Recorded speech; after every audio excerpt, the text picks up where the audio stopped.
कोल्हापूरची जागा ही काँग्रेसनी स्वराज्यासाठी सोडली होती, पण छत्रपती शाहू महाराजांची ज्यावेळी उमेदवारी आली त्यावेळी मला बाकीचं काही सुचवू शकत नाही. त्या आघाडी शब्द हा फार दूषित झालेला आहे, मग आम्हाला त्याच्यात काय युती शब्द सुद्धा तसाच झाला. हो, आघाडी युती त्यात आम्हाला अडचण. आम्हाला एक वेगळा पर्याय द्यायचा, एक सुसंस्कृत पर्याय द्यायचा. एक मुख्य प्लेअर म्हणजे मनोज जरांगे पाटील आहेत, सध्या गरीब मराठ्यांचं नेतृत्व करतात आणि त्यांना माझा नेहमीच सपोर्ट असतो. म्हणजे आज नाही, म्हणजे आता ते मोठे झालेत, पण त्याच्या अगोदर सुद्धा मनोजनं माझं 3-4 वर्षापासून ज्यावेळी कोण त्यांना भेटत नव्हतं त्यावेळी मी मुंबई छत्रपती जाऊन त्यांना भेटायचं. तर मनोज जरांगेंना मी एकच सांगितलेलं की तुम्ही तुमच्याकडे एवढी ताकद निर्माण झाली की तुम्ही एका उमेदवाराला पाडू शकता, पण उमेदवारी नुसतं पाडण्यासाठी तुम्ही या निवडणुकीत येऊ नका. तुम्ही जिंकण्यासाठी या. गडकोट किल्ल्यांसाठी या 75 वर्षात या दोन्ही आघाड्यातले किंवा महायुतीने आघाडीत काय केलं आहे त्यांनी सांगावं की 1% सुद्धा यांनी शिवाजी महाराजांच्या गडकोट किल्ल्यासाठी काम केलं नाही. त्यांनी याचं माझ्या पुढं चर्चा करायची. बघूया कोण येते माझ्यापुढं. बोल भिडूमध्येच बोलवतो. माझं चॅलेंज आहे सगळ्यांना. तुम्हाला एकंदर मनोज जरांगेंच्या व्यक्तिमत्वाबद्दल काय वाटतं आणि ज्या पद्धतीने ते टीका करतात फडणवीसांवर? आजपर्यंत मी देवेंद्र फडणवीसांना ओळखतो म्हटलं की हे स्टेटमेंट तुम्हाला शोभत नाही म्हटलं.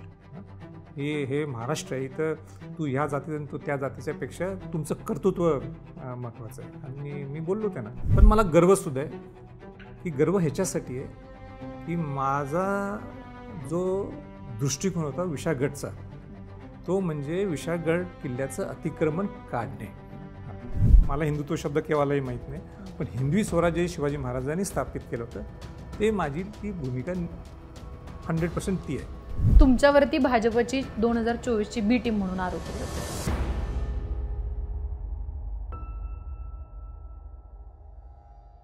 महाराष्ट्राच्या विधानसभा निवडणुका आता अगदी टप्प्यात आलेल्या आहेत. कधीही तारखा जाहीर होऊ शकतात असं म्हटलं जातंय आणि या विधानसभा निवडणुकांमध्ये महायुती विरुद्ध महाविकास आघाडी असा एक सामना रंगणार आहे हे आपल्या सगळ्यांना माहिती आहे. पण या सगळ्यामध्ये जे काही छोटे पक्ष आहेत किंवा तिसऱ्या आघाडीची जी काही चर्चा आहे ती फार महत्त्वपूर्ण ठरणार आहे. असं म्हणतात की 1995ला जी परिस्थिती निर्माण झाली होती, अपक्षांचं महत्त्व वाढणार आहे किंवा तिसऱ्या आघाडीतल्या लोकांचं महत्त्व वाढणार आहे, तसं काहीतरी होईल असंही म्हटलं जात आहे. आणि या सगळ्या चर्चांमध्ये एक महत्त्वाचं नाव आहे, ते म्हणजे संभाजीराजे छत्रपती. आज माझ्यासोबत ते बोलबिडूच्या स्टुडिओमध्ये आहेत. सर, तुमचं खूप खूप स्वागत आहे. नमस्कार. तुम्हाला खरं तर आज चर्चेला बोलवण्यामागचं कारण हेच की जसं मी म्हणाले की जितकी चर्चा महायुती विरुद्ध महाविकास आघाडी होती तितकीच चर्चा अनेक छोट्या पक्षांची होती, ज्याच्यामध्ये तुमचा स्वराज्य पक्षसुद्धा फार महत्त्वाचा आहे. तर पहिला प्रश्न मला हाच विचारायचा आहे की विधानसभेसाठी नेमकी काय तयारी चालू आहे, काय भूमिका असणार आहे, एकंदर काय रोडमॅप आखला जातोय आत्ता? नाही, 2 वर्षाच्या अगोदरच स्वराज्य पक्षाने निर्णय घेतला होता, किंबहुना त्यावेळी स्वराज्य संघटना होती आणि स्वराज्य पक्ष ह्या एक वर्षभरात ती आम्ही एक मुवमेंट सुरू केली आहे. जर पाहिलं असेल तर या 75 वर्षात तेच प्लेयर्स आहेत दोन्ही साईडनी, म्हणजे सत्तेत सुद्धा ते आहेत आणि विरोधी पक्षात तेच आहेत. आणि ज्या पद्धतीने मूलभूत सुविधासुद्धा ज्याच्यावर आजही आपण चर्चा करतो ते आहे तशाच आपल्याला महाराष्ट्रात पाहायला मिळतात. म्हणजे महाराष्ट्र खऱ्या अर्थाने महाराष्ट्र आहे आणि दुसऱ्या राज्याला दिशा देणारं काम करणारं हे महाराष्ट्र आहे, पण तसं होत होताना तुम्हाला दिसत नाही. आणि म्हणून मला वाटलं की आपण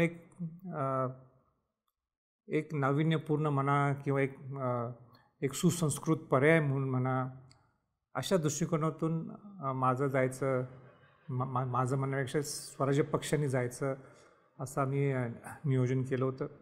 आणि आनंदाने सांगायचं आहे की लोकंसुद्धा आता जनतासुद्धा त्रासलेली आहे. लोकांना काही बदल पाहिला आहे. लोकांना काही तेच ऐकून तेच प्रश्न त्याच मूलभूत सुविधावर बोलायचं. आपण एक खऱ्या अर्थाने एक वेगळं विजन, बाकीचे राज्य कसे जायला लागलेले आहेत त्यांच्यासारखं का आपण जाऊ शकत नाही, ही चर्चा सुरू झालेली आहे.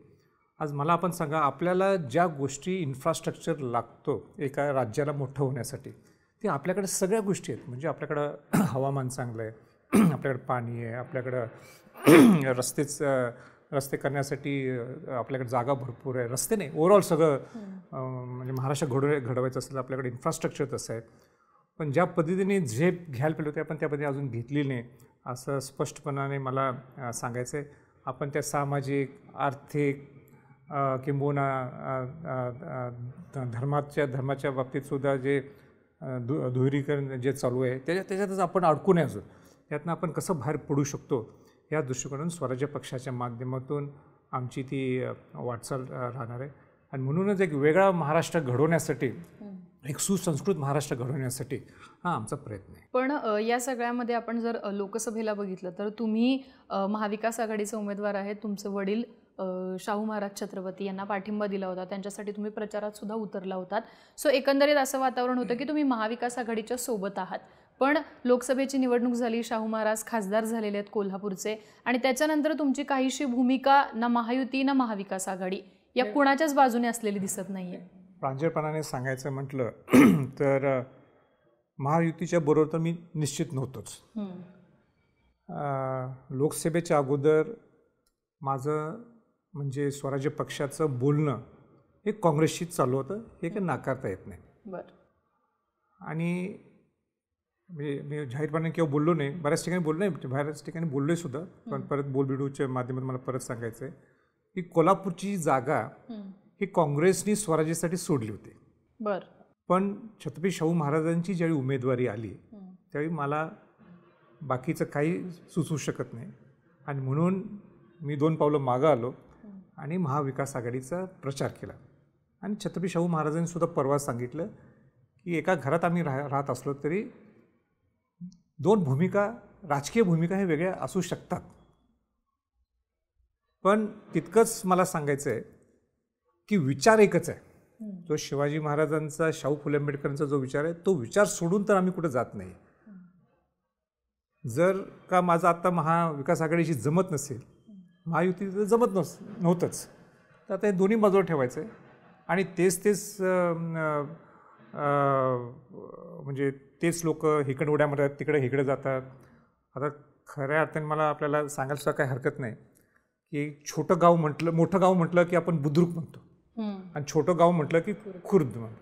तसंच हे झालं. शिवसेना बुद्रुक, शिवसेना खुर्द, राष्ट्रवादी बुद्रुक, राष्ट्रवादी काय खुर्द झालं.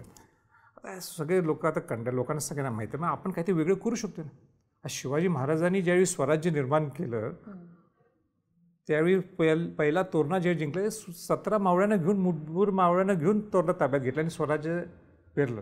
आज त्याच विचाराने आमची वाटचाल आहे की स्वराज्य पक्षाच्या माध्यमातून की आपण सुद्धा काहीतरी एक वेगळं घडूया ना महाराष्ट्राचं. शिवाजी महाराजांचा, शाहू फुले आंबेडकरचा महाराष्ट्र घडवण्यासाठी आमचा प्रयत्न राहील.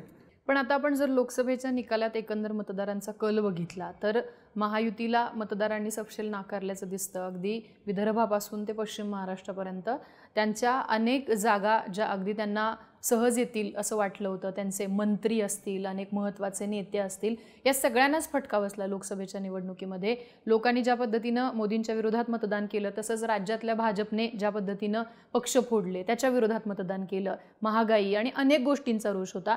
सो एकंदर असा चित्र दिसतंय की महाविकास आघाडी लोकांना पसंत पडतीये किंवा त्यांच्या बाजूने कल दिला जातोय. मग अशा पद्धतीत आता विधानसभेला आमचंच सरकार येणार अशा खरं तर त्यांची वक्तव्य येतात महाविकास आघाडीच्या नेत्यांकडून. संजय राऊत असतील, जयंत पाटील असतील, सगळेच नेते त्या कॉन्फिडन्समध्ये आहेत. मग अशा परिस्थितीत तुम्हाला वाटत नाही का लोकांनी महाविकास आघाडीला स्वीकारले आणि त्यांच्या सोबत जावं? लोकसभेचे गणित वेगळे होते, विधानसभेचे गणित वेगळे. आता नॅचरली लोकसभेत ज्यावेळी तुम्हाला यश मिळते त्यावेळी तुम्ही ओव्हर कॉन्फिडंट असता, तुमचा विश्वास दांडगा असतो की आता तर आपल्याला क्लीन स्वीप आहे. पण अपवादात्मक परिस्थिती केव्हाही निर्माण होऊ शकते. आणि आमच्यासारखे छोटे मोठे पक्ष आहेत आणि प्रामुख्याने स्वराज्य पक्षाची लाईन क्लिअर आहे की ज्या महाराष्ट्राने खऱ्या अर्थाने झेप घ्यायला पाहिली होती ती घेतलेली नाही, आणि ती घेण्यासाठी आमचा हा प्रयत्न आहे. आता तुम्ही जर म्हटलात ते ऑलरेडी एस्टॅब्लिश्ड आहेत आणि महाविकास आघाडींचा एवढा विश्वास आहे की आम्ही आता पुढं जाणारच, आणि महायुतीमध्ये आमचे कॅल्क्युलेशन्स वेगळे आहेत, तर त्यांच्यात आम्हाला काही अडकून बसायचं नाही. आम्हाला आमचा वेगळा अजेंडा आहे. आम्हाला जास्तीत जास्त आमदार निवडून आणायचे आहेत. आम्हाला राजसत्तेत जायचं आहे, आणि राजसत्तेत जाऊन आपल्याला महाराष्ट्र घडवण्यासाठी जो आमचा प्रयत्न असेल तो आमचा अजेंडा आम्ही घेऊन चाललो आहे. त्यांचे काय दृष्टिकोन असेल हे आम्हाला माहीत नाही, पण लोकांचं प्रामाणिक हेतू हाच आहे की लोक तेच ऐकून कंटाळले. म्हणजे जे महाराष्ट्रात या 2-3 वर्षात जे प्रामुख्याने चाललं आहे, लोक म्हणजे संतापलेले आहेत की काय म्हणजे विरोधक तेच म्हणतो, राजसत्तेतले माणसं तेच म्हणतात, जे विरोधक होते ते आज जे सत्तेत गेले तेच ते बोलावलेत, सत्तेतले लोकसुद्धा पूर्वी विरोधक असताना तेच बोलायचे. पण कॉन्क्रीट काय महाराष्ट्रासाठी ह्याच्यावर केव्हा चर्चा होताना दिसत नाही.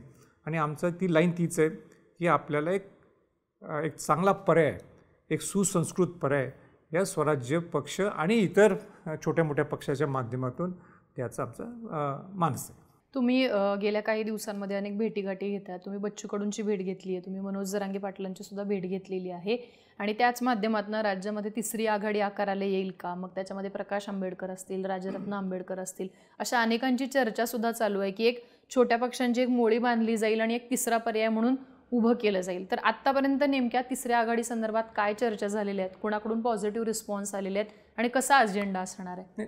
एक तर तिसरी आघाडी नाही आहे. बरं. हा आम्ही एक सुसंस्कृत पर्याय म्हणजे एक वेगळा पर्याय आम्हाला द्यायचा आमचा प्रयत्न. आम्हाला त्या आघाडीच्या शब्दात काय अडकायचं नाही. त्या आघाडी शब्द हा फार दूषित झालेला आहे, म्हणून आम्हाला त्याच्यात काय युती शब्द सुद्धा तसाच झाला. हो, आघाडी युती त्यात आम्हाला अडकायचं. आम्हाला एक वेगळा पर्याय द्यायचा, एक सुसंस्कृत पर्याय द्यायचा. शिवाजी महाराज, शाहू फुले आंबेडकरांचा जो महाराष्ट्र आहे तो आम्हाला जनतेपर्यंत पोचवायचा आहे. तर आमदार बच्चू कडूंची आमची चर्चा झाली, एकदम पॉझिटिव्ह आहेत, एकदम सकारात्मक आहेत. त्यांची जो इच्छा होती की आमच्याशी चर्चा करावी. थोडे 1-2-3 मुद्दे अजून क्लिअर होण्यासाठी ते थांबलेले आहेत. तिकडं परवा राजू शेट्टींशी आमची चर्चा झाली.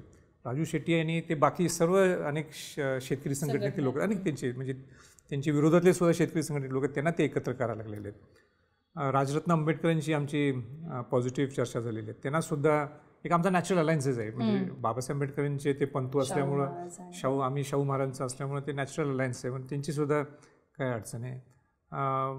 एक मुख्य प्लेअर म्हणजे मनोज जरांगे पाटील आहेत, सध्या गरीब मराठ्यांचं नेतृत्व करतात आणि त्यांना माझा नेहमीच सपोर्ट असतो. म्हणजे आज नाहीत, म्हणजे आत्ता ते मोठे झालेत, पण त्याच्या अगोदरसुद्धा मनोजनं माझा 3-4 वर्षापासून ज्यावेळी कोण त्यांना भेटत नव्हतं त्यावेळी मी संभाजी छत्रपती जाऊन त्यांना भेटायचं. त्यांचं आरक्षणासाठी जो लढा द्यायचा गरीब मराठ्यांसाठी त्यांना देण्यासाठी माझा नेहमी सपोर्ट व्हायचा. तर मनोज जरांगेंना मी एकच सांगितलेलं की तुमच्याकडे एवढी ताकद निर्माण झाली की तुम्ही एका उमेदवाराला पाडू शकता, पण उमेदवारी नुसतं पाडण्यासाठी तुम्ही या निवडणुकीत येऊ नका, तुम्ही जिंकण्यासाठी या, प्ले फॉर विन. म्हणजे आणि त्यातनं तुम्ही तुमची माणसं जर निवडून आणले, तुम्ही आमच्याकडे येऊ नका, तुमची इच्छा आहे ना आमच्याकडे याची आला तर स्वागतच आहे, आपण सगळे मिळून राजसत्ता आणू. पण तुम्हाला वाटतं नाही आमचं तुमचं जमणार नाही, पण तुम्ही स्वतःचे पण पॅनल उभा करा आणि स्वतः आमदार निवडून आणा. ही माझी त्यांना एक वडीलधारी आणि एका चळवळीतलं मी सुद्धा एक काम करणारा एक व्यक्ती ह्या नात्याने मी त्यांना सांगितलेलं आहे. आणि असा एक ग्रुप तयार व्हायला लागलेला आहे. अजून अनेक लोक संपर्कात आहेत, अनेक लोक येतील. आमचा हेतू एकच आहे की ह्याच्यात कुठला म्हणजे कोण किती मोठा आहे कोण किती छोटा आहे म्हणण्यापेक्षा एक महाराष्ट्राला एक वेगळा पर्याय देऊ, आपण एक चांगला पर्याय देऊ, एक चांगला सुसंस्कृत महाराष्ट्र घडू. या दृष्टिकोनातून कसा आपण एकत्र येऊ शकतो हाच अँगल घेऊन आम्ही सगळे पुढे चाललो आहे. पण आता या सगळ्यामध्ये आणि मनोज जरांगेंच्या बद्दल बोलायचं राहिलं म्हणजे ते एकदम पॉझिटिव्ह आहेत, सकारात्मक आहेत. त्यांनासुद्धा माझे अनेक मुद्दे सगळे पटलेले आहेत. शेवटी त्यांनासुद्धा वेळ लागेल, ते अनेक लोकांशी बोलतील, त्यांच्या सगळ्या ज्या लोकांनी त्यांना आज एवढं मोठं केलं आहे त्यांच्याशी चर्चा करतील आणि लवकर एक सकारात्मक निर्णय देतील अशी आमची अपेक्षा आहे आणि मला विश्वास आहे. पण या सगळ्यामध्ये जेव्हा आता या तिसऱ्या आघाडीची किंवा तुम्ही म्हणालात एक सुसंस्कृत पक्ष किंवा एकत्रित म्हणून आम्हाला समोर यायचं आहे, पण ती एक टीका होताना दिसतीये की कुठंतरी महायुतीला सध्या विजयाची खात्री वाटत नाही आहे, म्हणून मैदानामध्ये तिसरा प्लेअर आणायचा. आणि ज्या पद्धतीनं 2019ला प्रकाश आंबेडकर यांच्या अनेक उमेदवारांनी काँग्रेस राष्ट्रवादीच्या उमेदवारांची मतं खाल्ल्याचा आरोप झाला किंवा त्यांच्यामुळे काँग्रेस राष्ट्रवादीचे उमेदवार पडल्याचा आरोप झाला, तोच प्रयोग आता भाजपचे काही नेते तुम्ही असाल किंवा बच्चू कडू असतील किंवा प्रकाश आंबेडकर या सगळ्यांच्या माध्यमातून महाराष्ट्रात राबवत आहेत. तुमच्यावरती भाजपची 2024ची बी टीम म्हणून आरोप होतो. ठीक आहे ना, ते आता कोणाला काय आरोप करायचे ते आपल्यावर करून देत, तो त्यांना लोकशाहीत सगळ्यांना तो अधिकार आहे. पण माझं मन तर स्वच्छ आहे, माझी लाईन ते क्लिअर आहे की आम्ही काय कोणाचा म्हणजे कोणाचा म्हणजे बी टीम सी टीम मी तर केव्हा मला आयुष्यात मी लावून घेणार असतो नाही. म्हणून ती लाईन तर मला तर मुळीच ती लागू नये आणि कोणाला लागू असेल तो त्यांचा प्रश्न आहे. पण केव्हा धाडस करायची नाही का आम्ही म्हणजे ह्यांचे इस्टॅब्लिश्ड पक्ष आहेत महायुतीमध्ये आणि महाविकास आघाडीमध्ये म्हणून त्यांचे बंधनकारकच आहे का त्यांच्याबरोबर आम्हाला सुद्धा अधिकार आहे लोकशाहीत की आम्हाला प्रूव्ह करण्यासाठी आम्हाला सुद्धा काहीतरी करायचं आहे. त्यांचे मुद्देच आम्हाला जर पटत नसेल तर आम्ही का जाऊ त्यांच्याबरोबर आहे. तर म्हणून आता लोकांना सुद्धा काय झालं हे दोनच पर्याय दिसतात म्हणून ठीक आहे. पण जर चांगला पर्याय येत असेल तर जनताचा विचार करणार. अनेक अशी मूलभूत सुविधाचे अनेक असे प्रश्न आहेत ते आहेत तिथंच आहेत. एक प्रश्न मी जर सगळ्या जनतेच्या पुढे मी घेऊनच जाणार आहे. गडकोट किल्ल्यांसाठी या 75 वर्षात या दोन्ही आघाड्यातले किंवा महायुतीने आघाडीत काय केलं आहे त्यांनी सांगावं. एक रायगड किल्ल्याचं काम आता संवर्धन जतन चालू ते सुद्धा म्हणजे मला माझं स्वतःचं प्रशंसा करून घ्यायची नाही. पण रायगड किल्ल्याचं संवर्धन जतन चालू आहे. मी तिथं मागं लागलो ते रायगड प्राधिकरण स्थापन झालं आणि आज रायगड किल्ला शिवाजी महाराजांच्या राजधानीचं काम चालू आहे. पण बाकीच्या किल्ल्यांचं काय 350वा राज्याभिषेक सोहळा झाला तुम्ही काय केलेलं आहे आत्ताच्या महायुतीने काय केलं त्यांनी सांगावं मला. एक किल्ल्याचं संवर्धन जतन केले. महाविकास आघाडीतले हे सुद्धा सत्तेत होते ना एवढे वर्ष त्यांनी काय केलेलं आहे काही केलं नाही. म्हणजे इथं शिवाजी महाराजांचं नाव घ्यायचं आणि गडकोट किल्ल्यांसाठी 0.1% सुद्धा नाही 0.1% म्हणतो मी किती बघा मी अथॉरिटीनी सांगतो अधिकारांनी सांगतो यांनी 1% सुद्धा यांनी शिवाजी महाराजांच्या गडकोट किल्ल्यासाठी काम केलं नाही. त्यांनी याचं माझ्या पुढं चर्चा करायची. बघूया कोण येते माझ्या पुढं बोल भिडूमध्येच बोलवा तुम्ही. माझं चॅलेंज आहे सगळ्यांना आणि चॅलेंज म्हणजे कुठल्या ह्याच्याने पुढच्या माणसाला चुकीचं काय बरोबर करायला नाही तुम्ही काय केलं तर येऊन सांगा.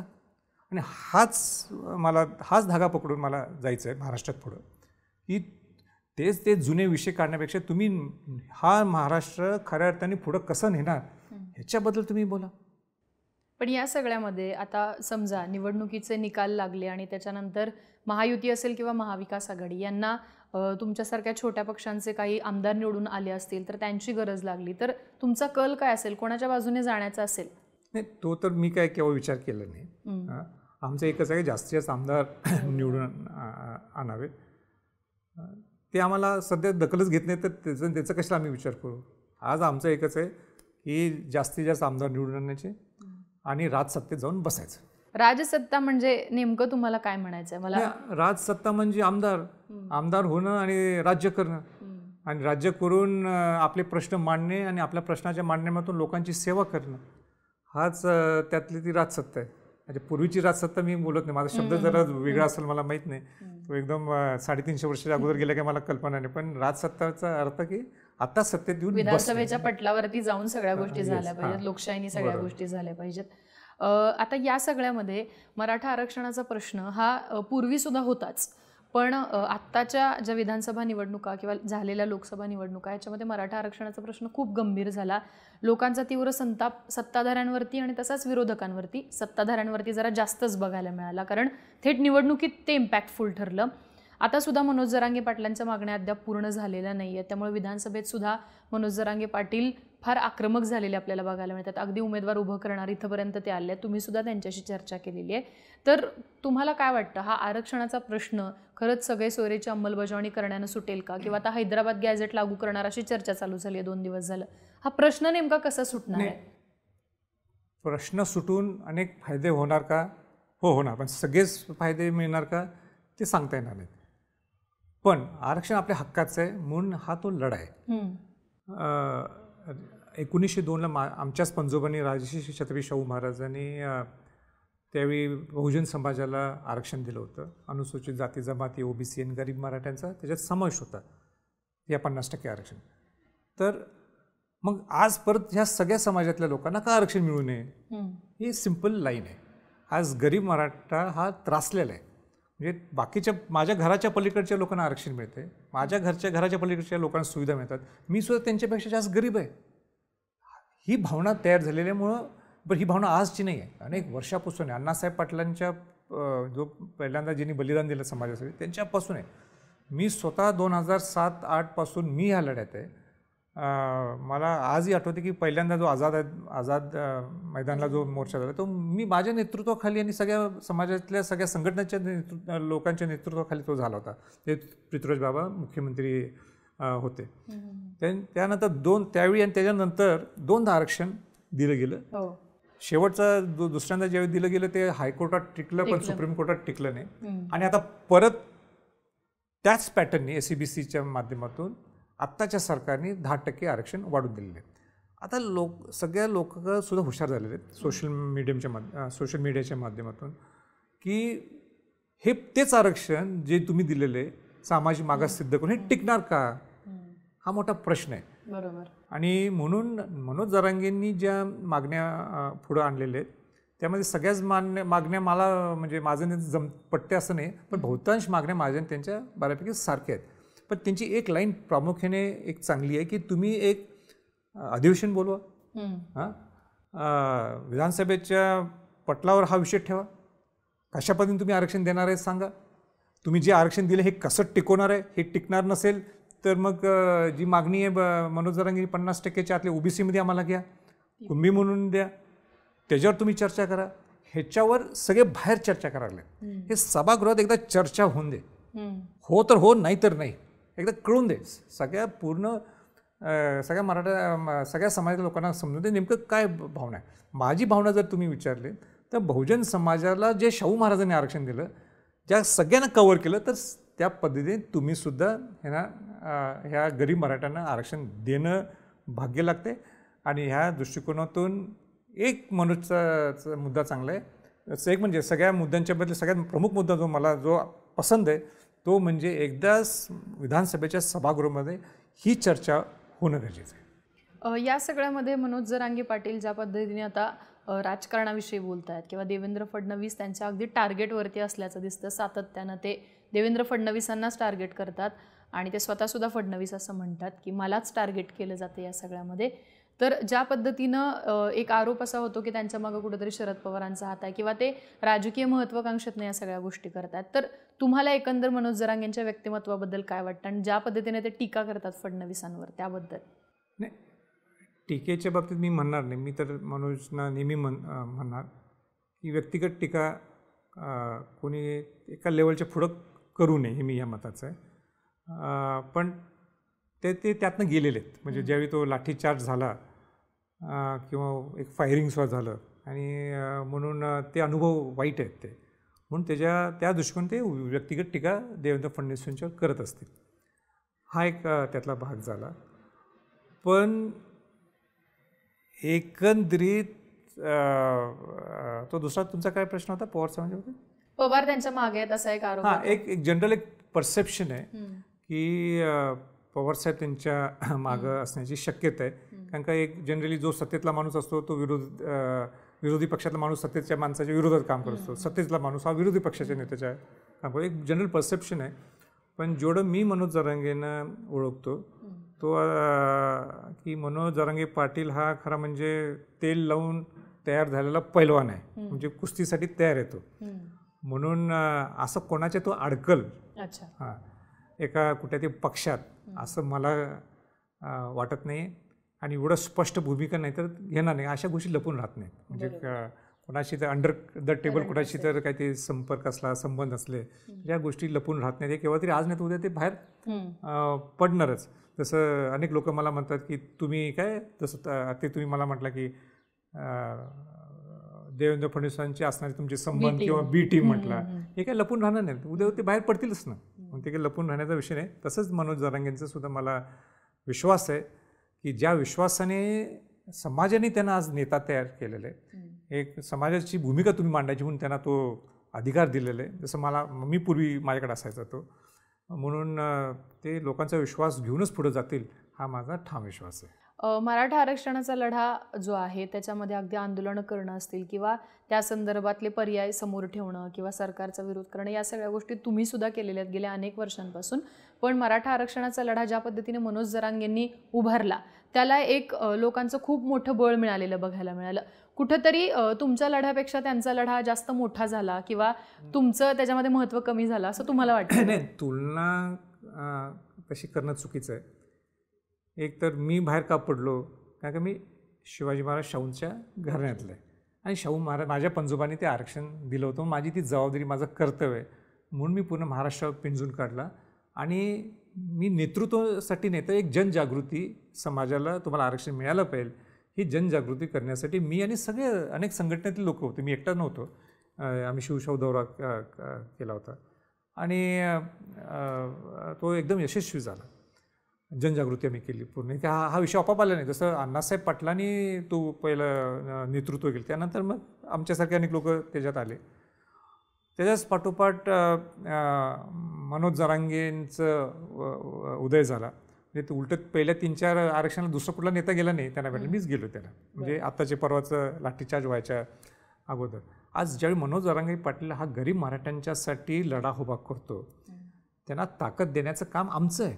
म्हणजे संभाजी छत्रपती ज्या घराण्यात येतो त्याची ताकद देण्याची, त्यांना अशा गरीब मराठ्यांना जो लढा देतो, आज गरीब मराठ्यांसाठी, उद्या आणि कुठल्या समाजाचं असेल, उद्या दलित समाजासाठी असेल किंवा मातंग समाजासाठी असेल, धनगर समाजासाठी असेल, तिथला नेता जर पुढाकार देत असेल, तिथं सुद्धा संभाजी छत्रपती जाऊन त्यांना शाबासकी देणार, तुम्ही पुढाकार घ्या.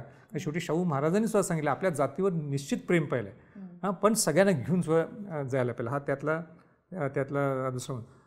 आणि आपलं जर मी पूर्वी नेतृत्व करत असेल किंवा मी सगळ्यांना जनजागृती त्यावेळी केली असेल, पण जर जरांगे पाटलांच्यावर आता विश्वास लोकांचा वाढला असेल आणि यंग आहे, तरुण आहे, जर तो पुढे जात असेल तर 2 पावलं मागं यायचं हे माझं स्वतः जबाबदारी आहे. आणि म्हणून मी खुश आहे.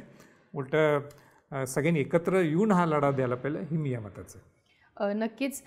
या सगळ्यामध्ये आता सातत्याने आपण बघतोय की देवेंद्र फडणवीसांना फक्त मराठा आरक्षण हा मुद्दाच नाही, तर अगदी पक्ष ज्या पद्धतीनं फुटले त्या पद्धतीनं टार्गेट करण्यात आलं. मधल्या काळामध्ये ते राष्ट्रीय अध्यक्ष म्हणून जातील अशाही चर्चा झाल्या. एकंदर त्यांना मला महाराष्ट्रातलं ह्या जबाबदारीतनं मुक्त करा असं सुद्धा ते म्हणाले होते. तुम्ही स्वतः फडणवीसांसोबत जवळून काम केलेलं आहे. तुम्ही जेव्हा राष्ट्रपती नियुक्त खासदार होता तेव्हा भाजपचे तुमचे तसे संबंध आले होते. देवेंद्र फडणवीस गेल्या 2 ते 3 वर्षांमध्ये त्यांचं राजकारण त्यांच्या एकंदर कामामुळं किंवा त्यांच्यामुळंच इतकं बदनाम झालं असं तुम्हाला वाटतं का? किंवा फडणवीसांच्या राजकारणातले कुठले असे लूप होल्स तुम्हाला दिसतात का? नाही, मला असं वाटतं की जेव्हा माणूस मोठा होतो, जे व्यक्ती मोठी होती, त्यावेळी दुसरे बाजू अशी तयार होती की त्यांना अटॅक करायची असते. तर मग ते पवारसाहेब असतील, देवेंद्र फडणवीस असतील, नितीन गडकरी साहेब असतील, पूर्वी यशवंतराव चव्हाण साहेब असतील, म्हणजे जे मोठे नेते आहेत त्यावेळी त्यांची दुसरी बाजू असतीच की दुसरी जरा अटॅक करतात. आणि म्हणून त्यांनी काही वाईट केलं आहे किंवा त्यांचं पॉलिटिकल फ्युचर कमी झालं आहे असं मी त्या मताचं नाही. उलटं हे सगळे नेते, म्हणजे माझा त्यांचा ह्या इलेक्शनला विरोध असेल, पण ज्यावेळी ह्या स्टेजला पोचतात त्यांच्यात काही ती कर्तृत्व असते. म्हणजे की आज संभाजी छत्रपतीसुद्धा आज नुसतं ह्या घराण्यातल्या म्हणून नाही, पण आज मी स्वतः कष्ट करतो, मी स्वतः धडपड करतो. आज मी बोलबिडूच्या इंटरव्ह्यूला इथं येतो, म्हणजे तुम्ही मला काय उगाच बोलवलं नाही ना, काय ते तुमच्यात काय ती कॅपॅसिटी आहे म्हणून तुम्ही मला बोलवलं, तर त्याच्या मागं हेतू काही कष्ट आहे. आणि म्हणून पूर्वी मला कोणच माझ्या विरोधात बोलायचं नाही. आज माझ्यातले लोकसुद्धा मला अनेक लोक विरोध करतात किंवा ते त्यांना वाटते की मी भाजपशी कनेक्टेड आहे म्हणून आमचे सगळे लोक किंवा ते पुरोगामी विचारचे लोक माझ्यावर अटॅक करतात. पण ज्यावेळी नंतर थोड्या दिवसांनी समजले बाबा हे तर शिवाजी महाराज, शाहू फुले आंबेडकर विचाराचेच पाईक आहेत, मग परत सॉफ्ट होतात. म्हणजे हा एक खेळातला एक भाग आहे. आणि म्हणून मला असं वाटणार नाही की म्हणजे ते कुठेतरी खचलेले आहेत किंवा 1-2-3 त्यांचे स्टेटमेंट्स आले असतील ज्याच्यातनं आपल्याला जाणवते की अरे नाही हे असे स्टेटमेंट्स केलेत म्हणजे हे कुठेतरी खचलेले आहेत.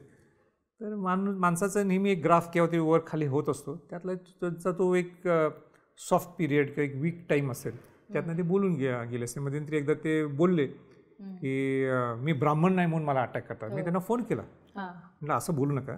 मी फोन केला होता त्यांना, म्हटलं आजपर्यंत मी जे देवेंद्र फडणवीसला ओळखतो म्हटलं की हे स्टेटमेंट तुम्हाला शोभत नाही म्हटलं.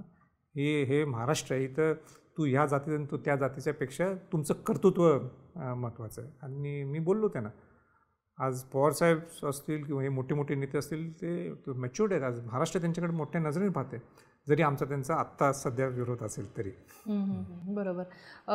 या सगळ्यामध्ये जसं तुम्ही म्हणालात की काही लोकांना असं वाटतं की तुम्ही भाजपशी संबंधित आहात का, म्हणून तुमच्यावरती पण टीका करणारे लोक आहेत. या सगळ्यातला एक ज्वलंत विषय म्हणजे विशाळगडाचा.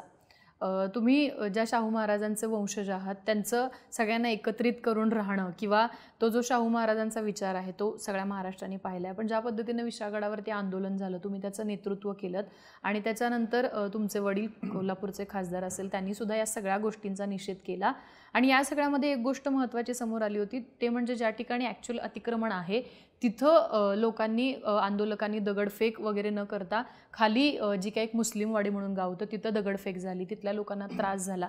तर या सगळ्या घडामोडी तुम्हाला असं वाटत नाही का की या घडल्या नसत्या तर इतका मोठा इश्यू झाला नसता किंवा ज्या पद्धतीनं लोकांना एक टार्गेट करण्यात आलं, तर नेमकं या सगळ्याबद्दल तुमचं काय म्हणणं आहे? 2 मुद्दे पहिले मी एक लाईन घेतो मग त्याच्या पुढे मी जातो. पहिला मुद्दा असा आहे की जे तिथं मी पोचायच्या अगोदर जे तिथं काही घडलं असेल त्याचं मी कधीच समर्थन केलेलं नाही, मी पहिल्या दिवशीपासून सांगितले.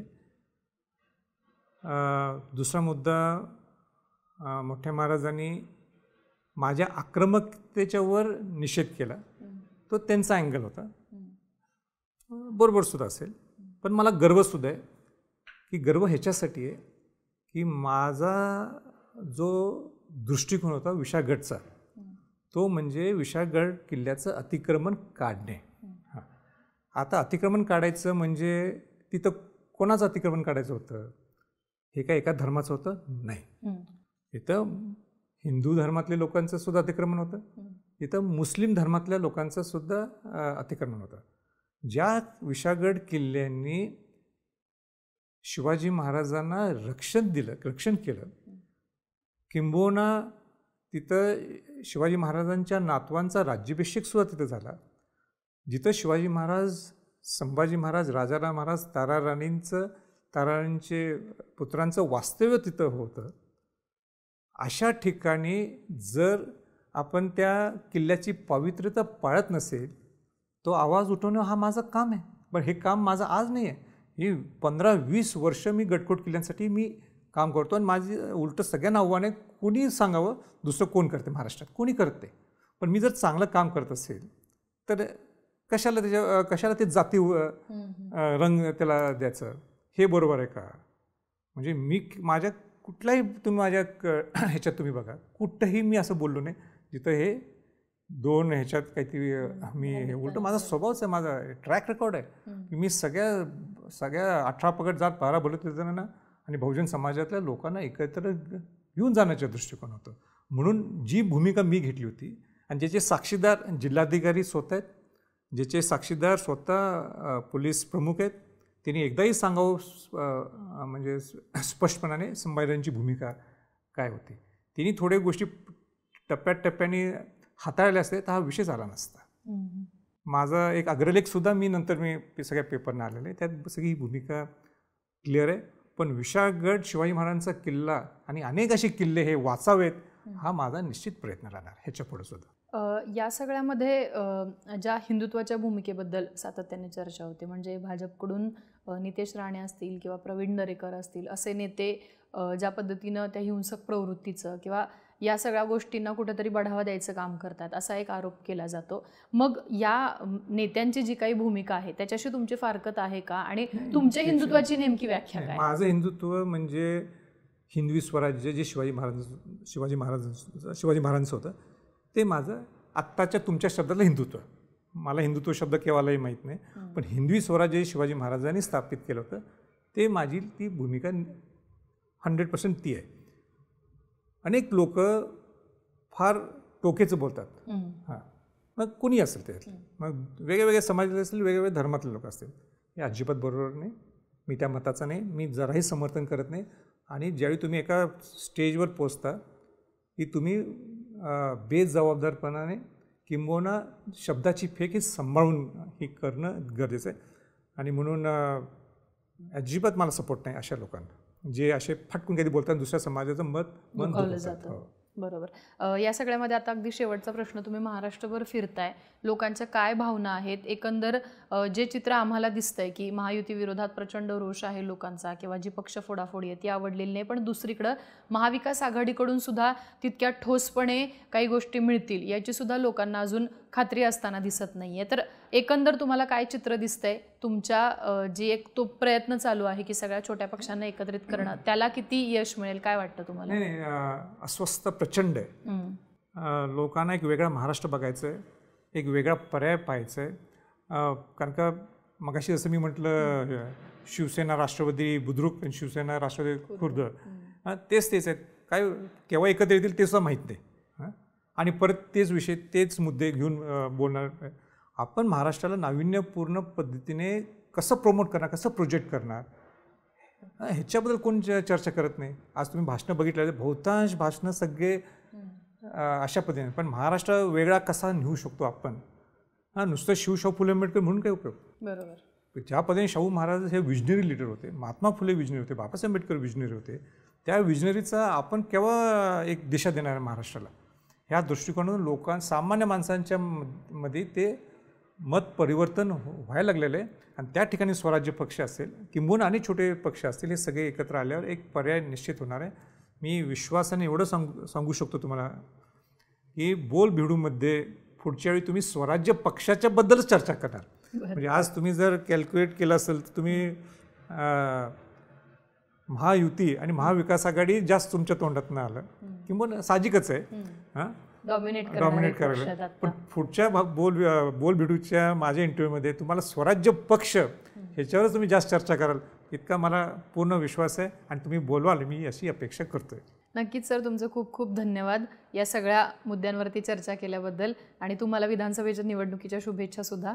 तर साधारणतः आपण संभाजीराजे छत्रपती यांच्यासोबत आजच्या चर्चेमध्ये गप्पा मारलेल्या आहेत, ज्याच्यामध्ये मुख्यतः तिसऱ्या आघाडीबद्दल जी चर्चा होती आहे त्या संदर्भात त्यांनी माहिती दिली. मनोज जरांगेंची भूमिका, पुढच्या विधानसभा निवडणुकीत मराठा आरक्षणाचा फॅक्टर किती महत्त्वाचा असेल, या सगळ्याबद्दल बोलत असतानाच महायुती आणि महाविकास आघाडी या दोन्ही गोष्टी नको तसा लोकांमध्ये कशा पद्धतीने समज पसरलेला आहे किंवा लोकांची काय इच्छा आहे हे सुद्धा त्यांनी आपल्या प्लॅटफॉर्मवरती मांडलेलं आहे. तुम्हाला ही मुलाखत नक्की कशी वाटली आम्हाला कमेंट बॉक्समध्ये लिहून नक्की कळवा. आणखी कोणती लोकं तुम्हाला बोलबिडू चर्चामध्ये पाहायला आवडतील, कोणते नेते पाहायला आवडतील ते सुद्धा आम्हाला सांगा. आणि अर्थात अशाच माहितीपूर्ण मुलाखतींसाठी बोलबिडूच्या यूट्यूब चॅनलला नक्की सबस्क्राईब करा.